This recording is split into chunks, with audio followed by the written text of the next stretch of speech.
final speaker is against the motion that the Catholic Church is a force for good in the world. He's the actor, broadcaster and author, Stephen Fry, a bit of an all-rounder really. Stephen can turn his hand to many things, very popular with his legions of fans. Stephen, let's hear your views, see how well you do in the popularity stakes with people in the Vatican.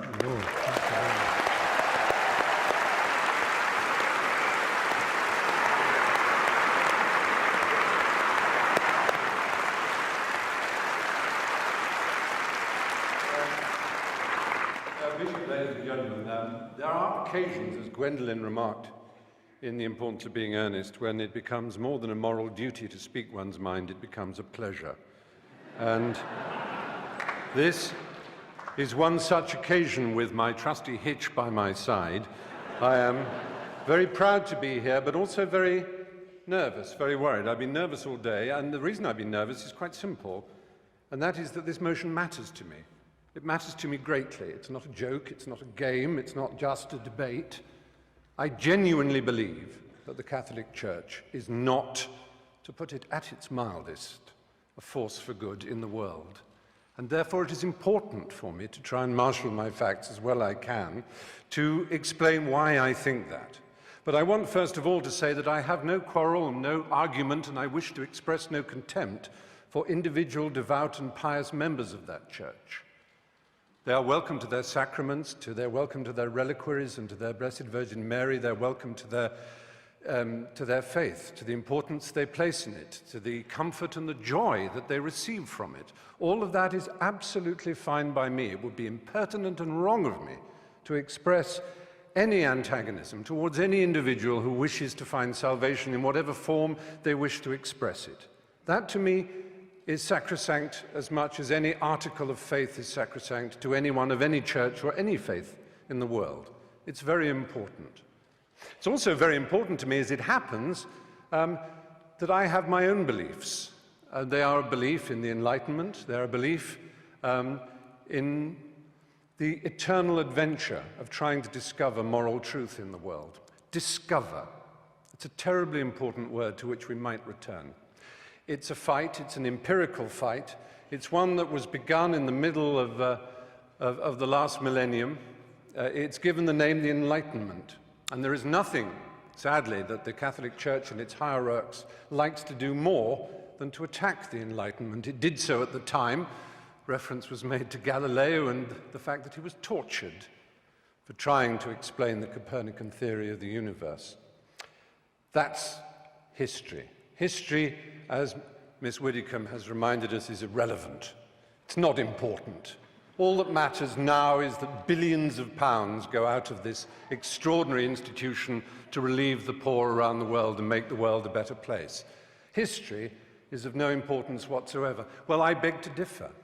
History whinnies and quivers and vibrates in all of us, in this hall, in this square mile. Let's think about this square mile. I'll come back to it in a moment. But first, Christopher made mention of limbo. It seems so tedious and so silly, one of those little casuistic games that Thomists and others play. Aquinas and Augustine of Hippo both proposed this extraordinary idea that babies who were unbaptized would not know heaven.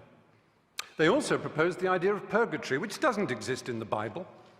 There's absolutely no evidence for it. However, what an extraordinary, brilliant coup to imagine such a thing as purgatory.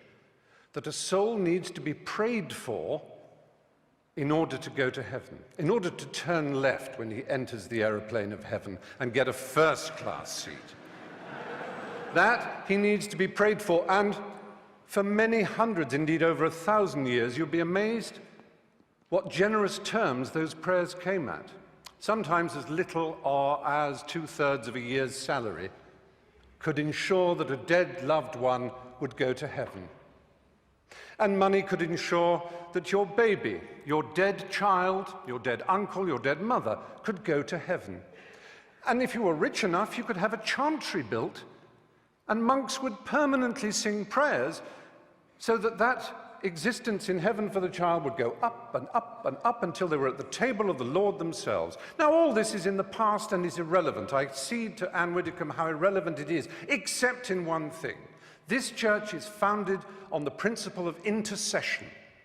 Only through the apostolic succession, only through the laying on of hands from this Galilean carpenter, whom we can all admire, only from the laying on of hands to his apostles, to St. Peter, to the other bishops, all the way down to everyone consecrated in this room. Anyone ordained here will know they have this extraordinary power to change the molecules of wine into blood, literally, to change the molecules of paste bread into flesh, literally, and to forgive the sins of the peasants and the poor whom they routinely exploit around the planet. Only this church has this extraordinary principle that it is through these male priests, and only male priests, that this is given. It is a doctrinal fact. It is more than a doctrinal fact, it is a dogma. Extra ecclesiam nulla salus. Outside the church, there is no salvation. That is a dogma of the church that has been used to excuse all the missionary zeal, all the rape and torture of the Aztecs and the Incas, all the horrors of South America and Africa and the Philippines and the rest of the world, to which other churches and other cultures have also their guilt to admit. It's not unique to the Catholic Church, and I never said it was, and the motion doesn't say it was, or at least the opposition of the motion does not arrogate to the Catholic Church uniquely this sin. However, the particular nature of the exploitation of the poor, the vulnerable, and the young. If I were to talk to a priest now, believe me, that priest would be the most worldly, charming, self-deprecating, snobbish in a Ronald Knox, Alfred Gilby sort of way. He would be lovely. He would smoke. Gosh, how daring. He would be a sort of ha-ha-ha priest, and the superstition and the nonsense that we read about of the church, it's absolute. Don't pay any attention, Stephen. Just join Farm Street or the Brompton Oratory and have a marvelous time as a Catholic, and everything is lovely and splendid. But be poor and ignorant, and my goodness me, every single detail of damnation and original sin and of any possibility of your complaining or asking to think for yourself. I said, let's think of this square mile. Just imagine in this square mile how many people were burned for reading the Bible in English.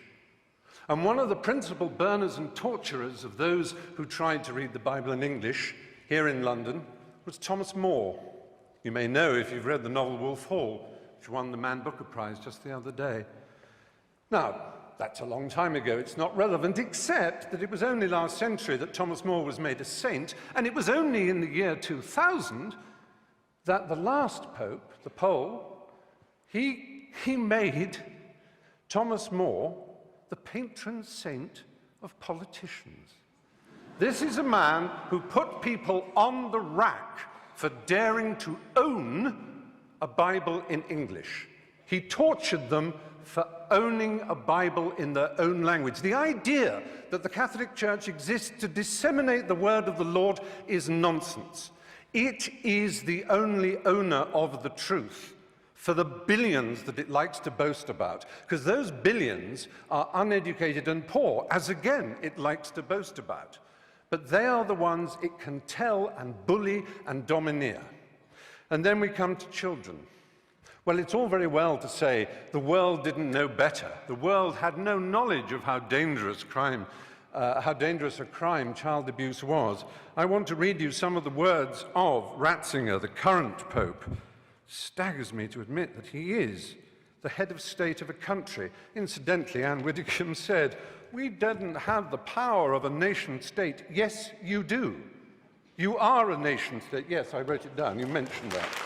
You are a nation state. And it is no accident that the UN Cairo Population Conference, when they were trying to do something about the world's population spinning out of control, Vatican City, as a nation-state represented at that conference, made a joint statement with the Islamic countries of the world, notably the most extreme Islamic countries of the world, led by Saudi Arabia, and it began, "On behalf of the revealed religions of the world, ... And what it did was essentially hobble and veto any possibility of women's sexual freedom in the world, because as we know, the Islamic religion and the Catholic Church have never been anything other than implacably opposed to women's choice in their own bodies and their destinies. However,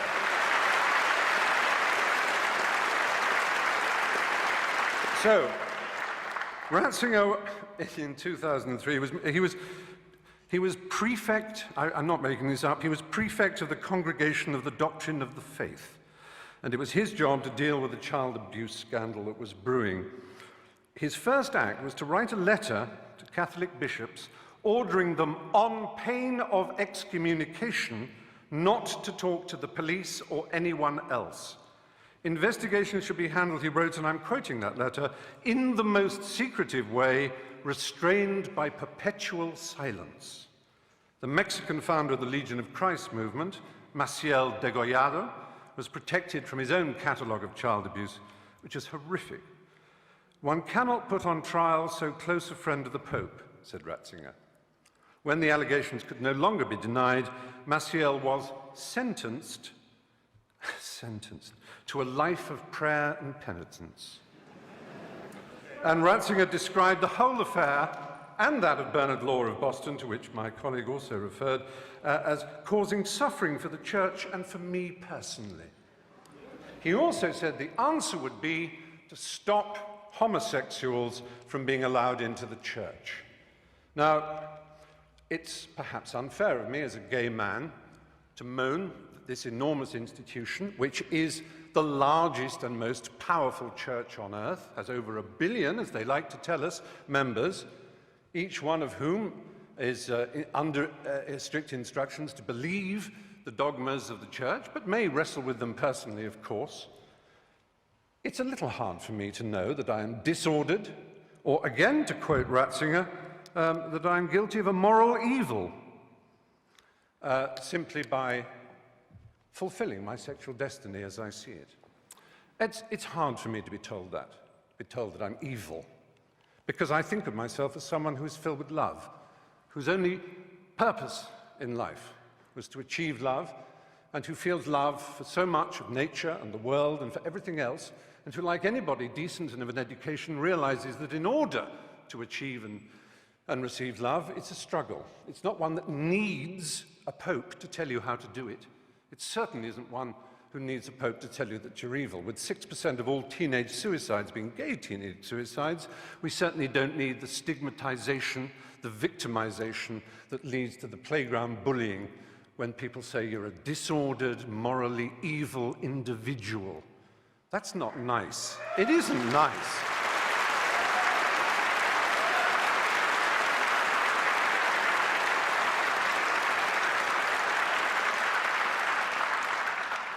The kind of cruelty in Catholic education, the kind of let's not call it child abuse, it was child rape. The kind of child rape that went on systematically for so long. Let's imagine that we can overlook this and say it is nothing whatever to do with the structure and nature of the Catholic Church and the twisted, neurotic and hysterical way that its leaders are chosen. The celibacy, the nuns, the monks, the priesthood. This is not natural and normal, ladies and gentlemen, in 2009. It really isn't. I'm sorry. For me to be called a pervert by these extraordinarily sexually dysfunctional people, I don't think human history's ever had more.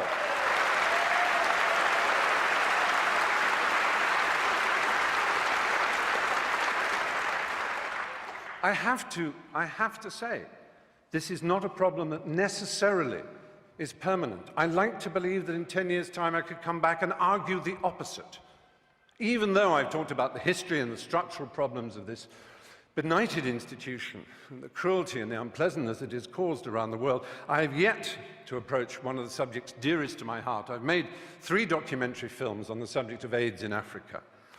My particular love is the country of Uganda. It's one of the countries I love most in the world. Been there many times. I've interviewed Yoweri Museveni and his wife Janet before, unfortunately, she suddenly saw God. There was a period when Uganda had the worst incidence of HIV/AIDS in the world. I went to Rakai, the village where it was first spotted. But through an amazing initiative called ABC, abstinence, be faithful, correct use of condoms, those 3, I'm not denying that abstinence is a very good way of not getting AIDS. It really is. It works. So does being faithful. But so do condoms. And do not deny it. And this Pope, not satisfied with saying condoms are against our religion, please consider first abstinence, second being faithful to your partner. He spreads the lie that condoms actually increase the incidence of AIDS. He actually makes sure that aid is conditional on saying no to condoms. I have been to, there's a hospital in Bwindi in the west of Uganda where I do quite a lot of work. It is unbelievable, the pain and suffering you see. Now, yes, it is true, abstinence will stop it. It's the strange thing about this church. It is obsessed with sex. Absolutely obsessed. Now, they will say, we with our permissive society and our rude jokes are obsessed. No, we have a healthy attitude. We like it, it's fun, it's jolly, because it's a primary impulse. It can be dangerous and dark and difficult. It's a bit like food in that respect, only even more exciting. The only people who are obsessed with food are anorexics and the morbidly obese. And that, in erotic terms, is the Catholic Church in a nutshell.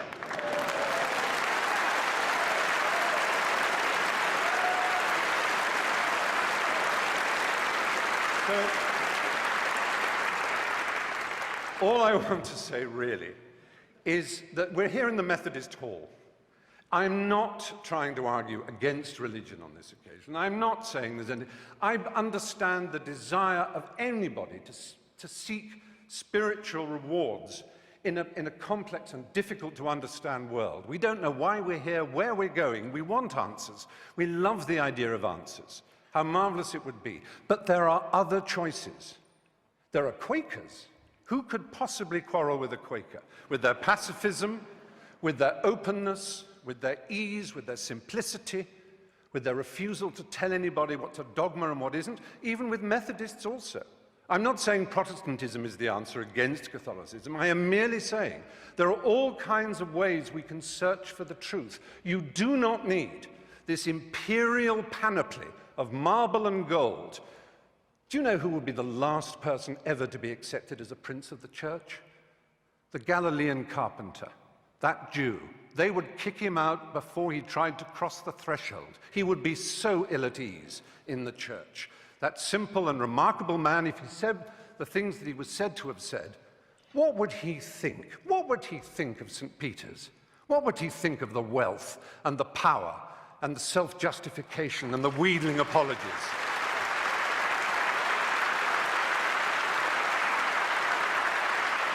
What would he think of a man who calls himself the father, a celibate who dared to lecture people on what family values are? What would he think of any of that? He would be horrified. But there is a solution. There is an answer. There is redemption available for all of us and any one of us. And for the Catholic Church, funnily enough, I think it's a novel by Morris West. The Pope could decide that all this power, all this wealth, this hierarchy of princes and bishops and archbishops and priests and monks and nuns could be sent out in the world with money and art treasures to put them back in the countries that they once raped and violated, whose original systems of animism and belief and simplicity they told would take them straight to hell. They could give that money away, and they could concentrate on the apparent essence of their belief.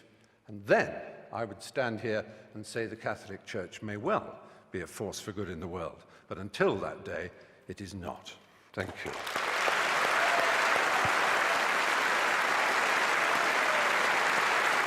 So Stephen Fry, final statements, please. Oh, stay sitting. Sorry. Observant chap, aren't I? Yes. Well, it's been a really interesting debate, and I've loved some of the questions from the floor.